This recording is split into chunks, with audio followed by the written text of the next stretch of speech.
Hi everyone, this is Shahrukh Saifi and welcome to the channel simplifying exams. So बच्चों, last class में हमने बात करी थी क्लासिफिकेशन ऑफ स्पीशीज के बारे में, जिसमें हमने कुछ ऐसी स्पीशीज के बारे में जाना था जो कि एंड होने के कगार पर है, चाहे वो एंडेंजर कैटेगरी की हो या फिर वल्नरेबल हो या रेयर कैटेगरी की हो या एक्सटिंक्ट क्यों ना हो।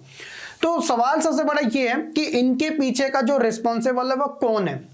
तो सबसे बड़ा आंसर है ह्यूमन बींग्स, यानी कि हम खुद। अब वो क्यों है, तो सभी चीजों के बारे में आज के इस टॉपिक में कवर अप करेंगे।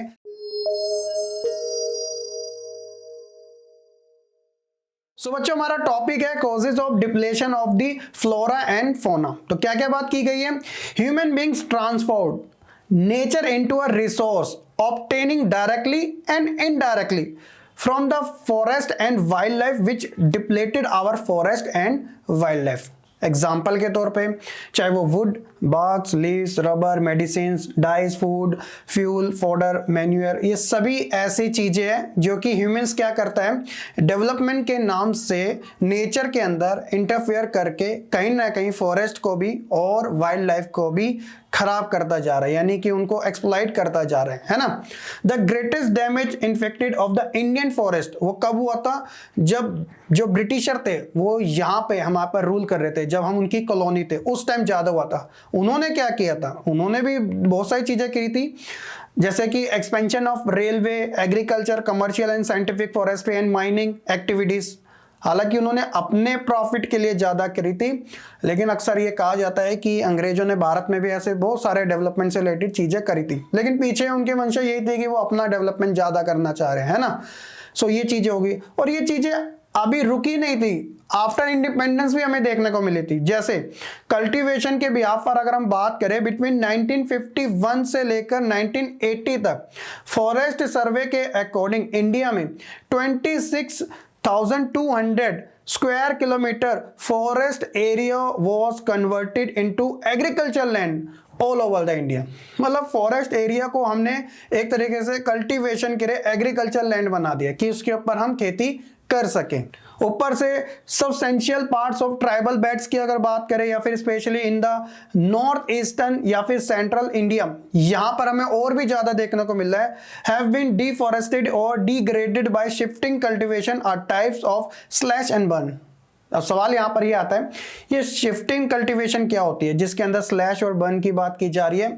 तो देखिए, इसमें होता क्या है कि जो कल्टीवेशन की जाती है ना, आप इस इमेज में भी देख सकते हो, तो जो टॉप लेयर होती है ना, उसे तो कट कर लिया जाता है और जो बाकी बची उसे जला दिया जाता है, स्लैश एंड बर्न।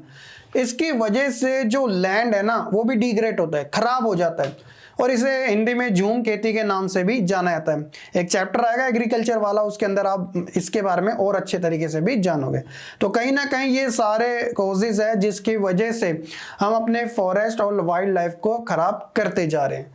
इसके अलावा डेवलपमेंट प्रोजेक्ट से रिलेटेड भी काफी ज्यादा नुकसान हुआ है, जैसे कि large scale development project have also contributed significantly to loss forest. Since 1951, over 5,000 square kilometer forest was cleared for River Valley project. किसके लिए? River Valley project के लिए।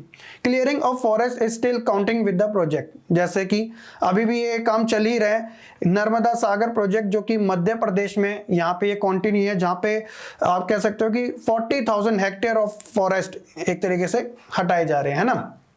तो कहीं ना कहीं हम डेवलपमेंट के नाम पे कुछ ज्यादा ही फॉरेस्ट और वाइल्ड लाइफ के अंदर इंटरफेयर करके नुकसान तो पहुंचा रहे हैं, जिससे कि जो इकोलॉजिकल सिस्टम है ना वो अनबैलेंस होता जा रहा है, और इसके ऊपर हमें ध्यान रखना काफी जरूरी है, जो कि हम रख भी रहे हैं। ऐसी बात नहीं है कि हम इसे अवॉइड कर रहे हैं, लेकिन जब चीजें ओवर होती है ना तो वो अनकंट्रोल हो जाती है, इसलिए लिमिट में यूज करना काफी ठीक रहता है। इसलिए हमने बात करी थी ना लास्ट वाले लेसन में सस्टेनेबल डेवलपमेंट के बारे में, कि भाई रिसोर्सेज का ऐसे यूज करो कि आने वाली जनरेशन के लिए वो बच सके और इकोलॉजिकल जो सिस्टम है वो बैलेंस में रह सके, है ना। ये सारी चीजें होगी। ऊपर से माइनिंग की बात करें, जहां पे भाई खुदाई होती है, तो mining is another important factor behind deforestation. Deforestation जहां पर पेड़ों की अंधाधुंध कटाई की जाती है। द बक्सर टाइगर रिजर्व जो कि बंगाल में है, is a seriously threatened by ongoing dolomite mining. क्योंकि भैया हटाना तो पड़ेगा अगर खुदाई होगी जमीन की। It has distributed the natural habitat of many species and block the migration route of several others including the great Indian elephants. यानी कि कहीं ना कहीं इस प्रोजेक्ट की वजह से भी ये हुआ है कि बहुत सारी जो स्पीशीज है उन्हें अपना जो जगह उसे चेंज करना पड़ा है, और ऊपर से जो ग्रेट इंडियन एलिफेंट जैसे उनका रास्ता भी कहीं ना कहीं रुका है ना। तो ये सारे कॉजेज हैं फ्लोरा एंड फोना के। होप सो कि आपको एक एक करके सभी अच्छे से समझ आ चुकेंगे। अब बात कर लेते हैं उन वेरियस फैक्टर के बारे में जिनकी वजह से एक तरीके से फ्लोरा एंड फोना जैसी स्पीशीज को नुकसान हो रहा है, जो कि अभी हमने ऑलरेडी पढ़ लिया है, लेकिन फिर भी पॉइंट्स के अकॉर्डिंग आप अच्छे से समझ लीजिएगा। तो सबसे पहले नंबर पे आप बात करोगे लार्ज स्केल डेवलपमेंट प्रोजेक्ट्स के बारे में, जिसकी वजह से कहीं ना कहीं नुकसान हो रहा है। शिफ्टिंग कल्टीवेशन जिसे हम झूम खेती के नाम से भी जानते हैं, ऊपर से माइनिंग हो या फिर ग्रेजिंग जहां पे जो कैटल्स होती है जो घास चरती है ना, फ्यूल वुड कलेक्शन हो, या फिर ओवर पॉपुलेशन की वजह से भी, क्योंकि जितने ज्यादा लोग उतनी ज्यादा उनकी डिमांड, उतना ही ज्यादा उनके लिए कहीं ना कहीं फॉरेस्ट और वाइल्ड लाइफ का यूजेस है ना। इन सभी की वजह से ये सारे फैक्टर है जिसकी वजह से आप कह सकते हो कि डिप्लेशन हमें देखने को मिल रहा है।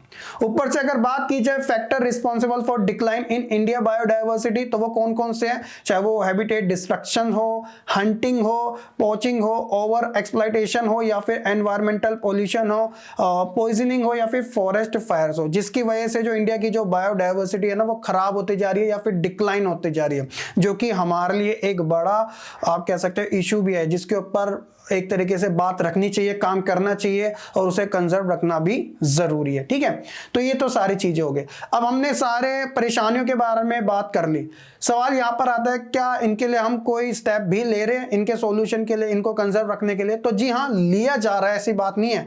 तो conservation of forest and wild life, अब वो किस तरीके से लिया जा रहा है, कैसे कैसे लिया गया है, उसके बारे में हम बात कर लेते हैं।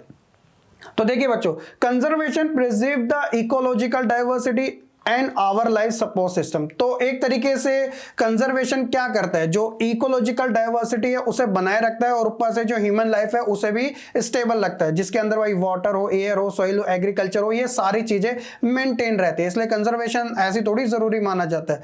ड्यू टू एनवायरमेंटलिस्ट डिमांड्स, ये जो एनवायरमेंटलिस्ट है इनकी डिमांड्स की वजह से ये हुआ कि the Indian wild life protection act was implemented in 1972। कब हुआ था? 1972। याद रखना एग्जाम पॉइंट ऑफ व्यू से।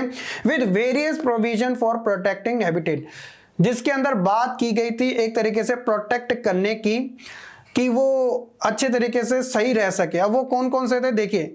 इस प्रोग्राम का मेन एम यही था कि protecting the remaining population of certain endangered species, यानी कि वो स्पीसीज जो कि एंडेंजर्ड कैटेगरी की है, कहीं वो लुप्त ना हो जाए, खत्म ना हो जाए, तो उनके प्रोटेक्शन को लेके मेन स्टेप भी लिए गए थे। जैसे कि एग्जांपल के तौर पर आप लिख सकते हैं बैनिंग हंटिंग, यानी कि जो शिकार करना उसे खत्म करना या बंद कर देना, giving illegal protection to their habitat and restricting trade in wild life. तो कुछ ऐसे स्टेप्स लिए गए थे, और भी लिए गए थे, जैसे कि the central and many state government, वो केंद्र सरकारों और राज्य सरकारों के द्वारा भी एक तरीके से establish national park and wild life shelter भी बनाए गए थे।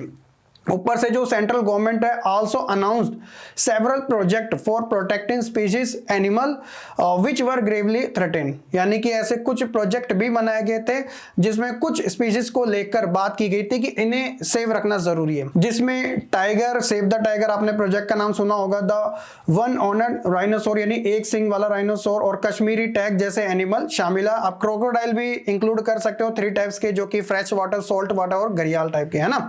Project Tiger was also launched by the government of India in the year of 1973। 1973 में प्रोजेक्ट टाइगर बनाया गया था, जिसमें बात की गई थी save the endangered species of tiger in the country, यानी कि जो टाइगर की संख्या कम होते जा रही है उन्हें सेव रखना जरूरी है। अगर भैया टाइगर नहीं बचेंगे तो वही है कि जो इकोलॉजिकल सिस्टम है वो अनबैलेंस हो जाएगा, है ना।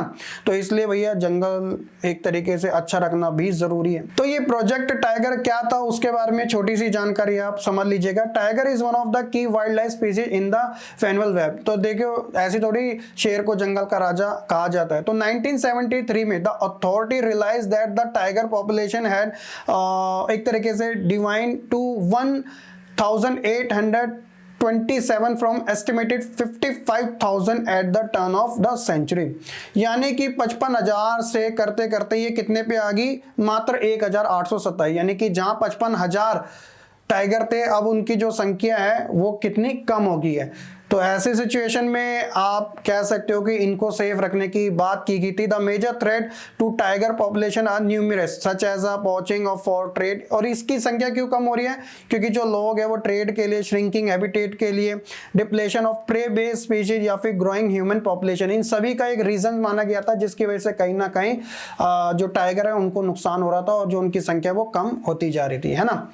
तो ये तो था बच्चों टाइगर प्रोजेक्ट के बारे में, और साथ ही कंजर्वेशन के लिए उठाए गए कुछ स्टेप्स गवर्नमेंट और स्टेट गवर्नमेंट दोनों की तरफ से। हो सके आपको सारी चीजें अच्छे से समझ आ चुकी होगी। और इसके अलावा आगे भी हमारे कुछ टॉपिक्स रह गए जो कि वैसे भी इंपॉर्टेंट है और एग्जाम पॉइंट ऑफ व्यू से वो डायरेक्टली क्वेश्चन भी पूछ लिया जाता है, जो कि आपको इस वीडियो के नेक्स्ट पार्ट में देखने को मिल जाएगा। यहां तक आपको वीडियो अच्छे से समझ आ चुकी होगी। स्टिल कोई डाउट है तो कमेंट सेक्शन में आप बता सकते हो, और वीडियो को लाइक कमेंट शेयर करने के साथ चैनल को सब्सक्राइब करना बिल्कुल ना भूलेगा। इसके बाद बच्चों हम बात करेंगे अपने थर्ड पार्ट की, जो कि लास्ट होगा, और आपके लिए वन शॉट वीडियो भी आने वाले टाइम में आपको देखने को मिलेगी।